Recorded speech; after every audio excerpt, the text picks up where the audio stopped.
Selamat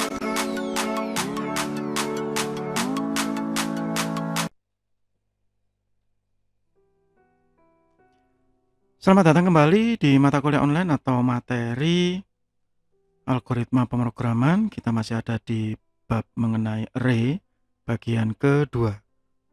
Bagi yang belum melihat video sebelumnya, silakan dicek di playlist. Di bagian pertama, saya menjelaskan mengenai dasar pemahaman dari array, batas atas, dan batas bawah. Di bagian kedua ini, saya mencoba mendemonstrasikan penggunaan array di bahasa pemrograman.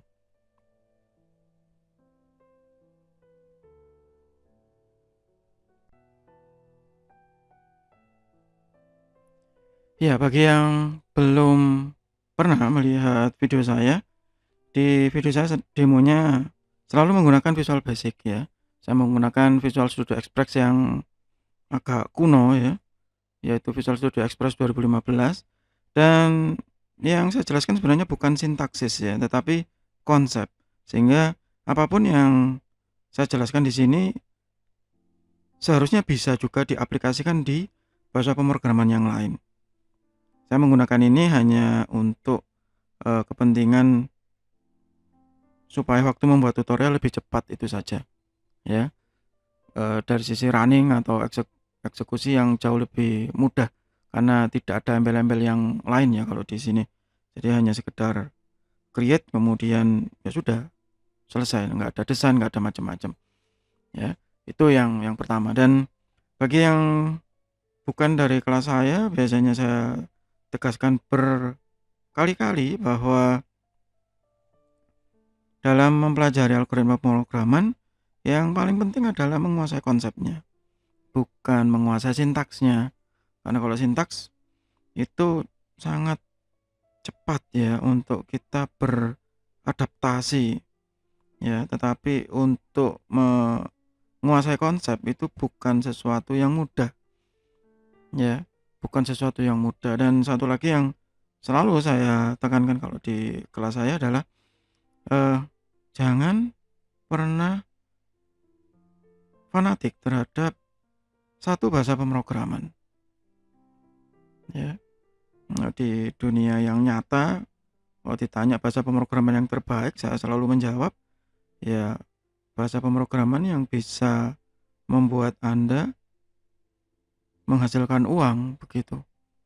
Anda menguasai tapi tidak bisa menghasilkan apapun ya, seharusnya itu bukan sesuatu yang baik buat Anda gitu ya, karena tidak ada lapangan kerjanya begitu ya. Itu yang biasanya saya tekankan begitu. Baik, saya lanjutkan di sini untuk array. Saya akan membuat demonstrasi array yang sederhana begitu. Saya membuat satu button untuk menampilkan hasil arraynya. Saya akan membuat satu label. Labelnya saya perbesar supaya nanti kelihatan. Misalkan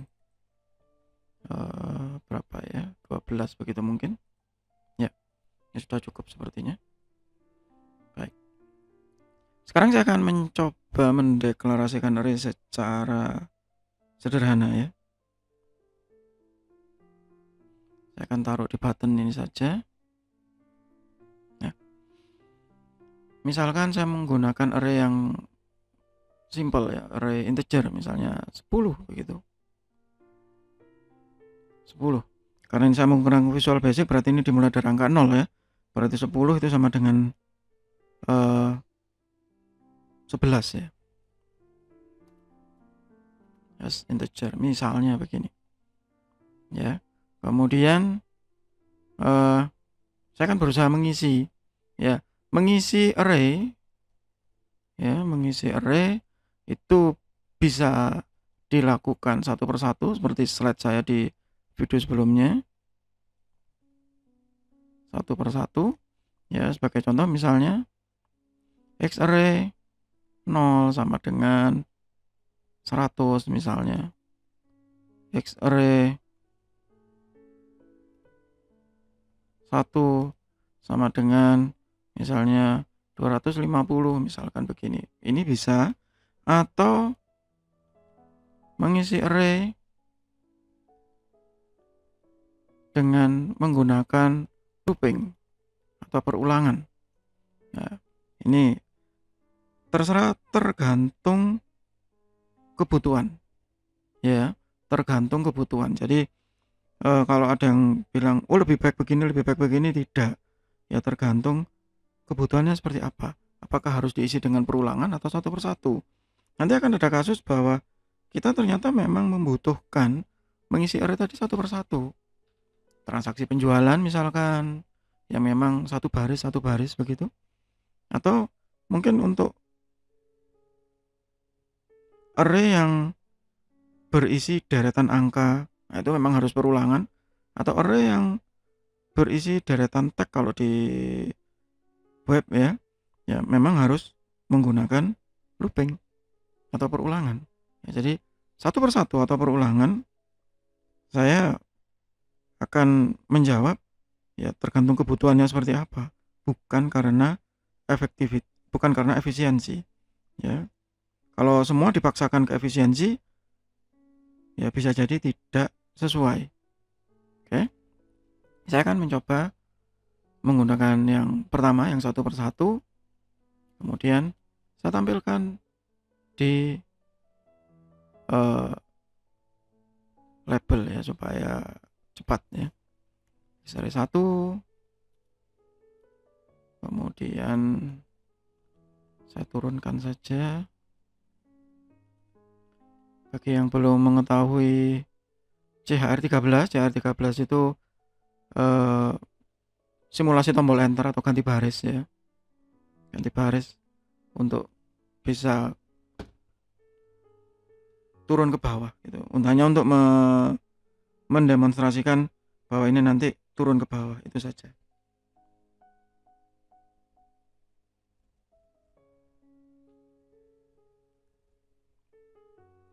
Ini array yang sederhana, array statis ya. Array statis dan tidak ada tipe data yang kompleks ya di dalamnya. Jadi ini array ke 0 di sini ya. Dan ini array ke 1 ya. Jadi ini yang array ke 0 ada di sini. Yang ini array ke 1 ya. Ini isinya dari sini dan ini isinya dari sini. Ya. Ini demo yang pertama.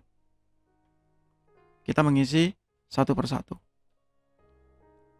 Sekarang kita coba dengan mengisi menggunakan array ya. Saya akan mengisi menggunakan array 0 to 10. Karena sudah tahu batasnya begitu. Kalau belum tahu batasnya dinamis, nanti akan menggunakan teknik yang berbeda. Saya akan isi misalnya X array ke I begitu. Saya akan mencoba menggunakan random ya.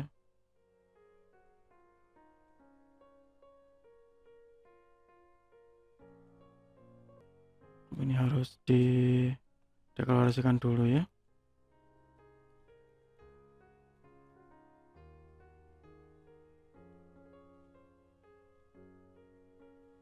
Saya akan merandom mulai dari angka, misalnya angka 1 sampai angka berapa, misalnya angka ya 500 misalkan. Oke, ini akan saya isi ya. Ini untuk mengisi saja ya. Kemudian saya akan menampilkan array dengan perulangan. Kalau sebelumnya saya hanya menampilkan array dengan biasa ya. Saya ambil lagi perulangan. Sama karena ini tahu batas atas dan batas bawahnya ya. Saya akan tampilkan X array ke I sama seperti tadi supaya turun ke bawah ya, turun ke bawah, dan ini supaya nyambung begitu ya. Jadi yang di sini ini mengisi, yang di sini menampilkan.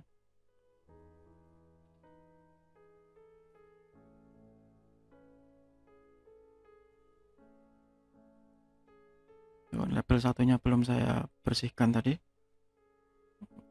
Ini saya bersihkan dulu supaya tidak bercampur ya. Nah, nih. Jadi ini randomnya dari perulangan yang ada di sini ya. Perulangan yang ada di sini ini, maka dia ditampilkan ke sini. CR13 ini berarti dia pindah ya per baris ya, sedangkan ini diisi dari random dengan minimal 1 dan maksimal 500. Ini hanya angka saja ya, tetapi yang penting bahwa ini tetap diisi sesuai dengan jumlah array-nya ya, sesuai dengan jumlah array-nya. Bagaimana jika misalnya kita lebih dari array-nya ya, lebih dari array-nya, misalnya ini saya kasih 11 misalnya ya. Nah, ini dia tidak akan bisa karena kita sudah menyediakan hanya sebanyak 10. Maka pada saat dia ke 11, dia akan berusaha keluar dari array karena jatahnya ya begitu. Jatahnya sudah nggak ada lagi. Ya, jatahnya sudah nggak ada lagi. Ini secara sederhana ya. Jadi kita bisa mengisi array satu persatu seperti ini. Kita bisa mengisi array dengan perulangan seperti ini. Kita bisa menampilkan array satu persatu. Kita bisa menampilkan array dengan perulangan ya. Di teknik yang berbeda nanti akan ada banyak ya, akan ada banyak teknik. Misalnya menampilkan array tidak dengan label seperti yang saya lakukan sekarang, tetapi dengan menggunakan listbox misalnya ya. Misalnya dengan menggunakan listbox yang di semua bahasa pemrograman yang sudah memiliki komponen visual, maka menampilkan array ke dalam listbox ini semacam default ya, apalagi kalau programmer yang baru begitu ya, menampilkan array ke dalam listbox. Nah, listbox ini sendiri sebenarnya komponen visual yang defaultnya sudah array ya. Di internalnya dia sudah array secara langsung karena menggunakan ring. Ini semua bahasa pemrograman ya sama, mau web mau desktop ya, apa saja sama.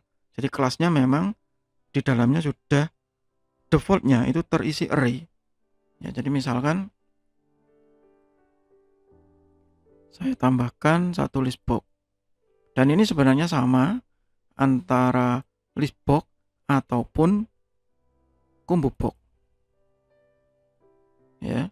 Dua-duanya ini sama ya, punya sifat yang mirip ya. Biasanya kalau kita menggunakan listbox itu untuk komponen yang banyak ya, sehingga kalau ditaruh di dalam desain screen itu kurang bagus ya, karena terlalu panjang.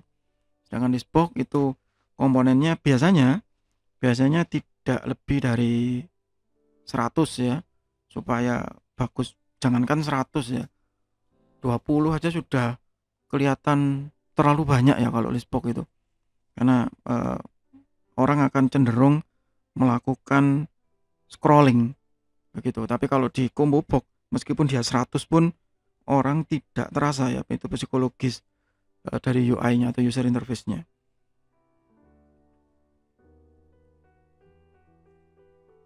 Listbox atau combo box ya. Misalnya saya tampilkan di listbox.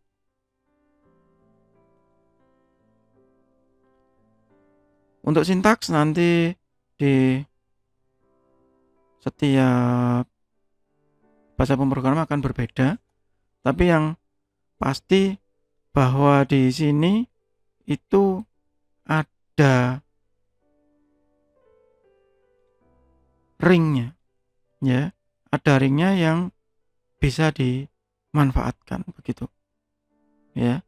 Ada ringnya yang bisa dimanfaatkan.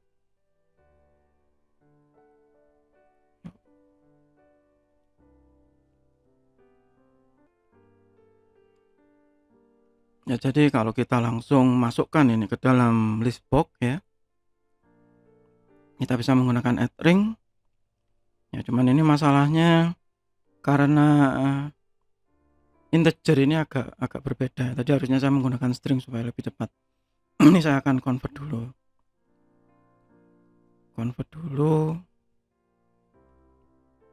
Supaya bisa dibaca ya menjadi array.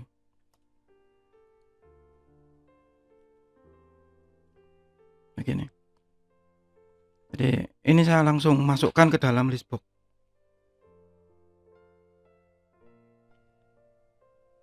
Kita coba dulu. Jadi ini sama sebenarnya antara yang label ya, antara yang label ini yang di sini dia ke sini, sedangkan yang ini add ring dia menambahkan secara langsung ke dalam list box-nya. Dan ya sama saja, nggak ada bedanya. Dia akan seperti ini. Ya, 256. Ya, batas bawahnya 227. Kalau mau yang ke combo box juga sama sebenarnya ya. Sebenarnya bisa di copy paste saja.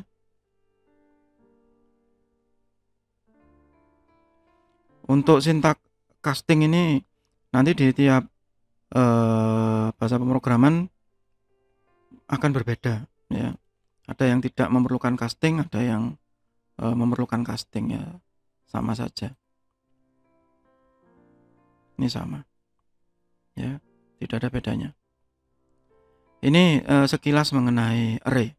Jadi di sesi ini saya hanya menjelaskan mengenai array yang sederhana, integer, dimasukkan satu persatu, dimasukkan menggunakan looping, ditampilkan satu persatu, ditampilkan menggunakan looping, atau ditampilkan menggunakan bantuan komponen visual, entah itu list box ataupun combo box. Sebenarnya masih ada beberapa yang bisa untuk menampilkan ini, yaitu checklist box yang satu kumpulan checkbox di dalam satu himpunan, ataupun menggunakan radio button ya. Menggunakan radio button ini ada di beberapa bahasa pemrograman disebut sebagai option button begitu. Itu untuk sementara di dalam bagian kedua bab mengenai array, masih di mata kuliah atau materi online algoritma pemrograman. Semoga bermanfaat, tetap sehat, tetap semangat. Terima kasih.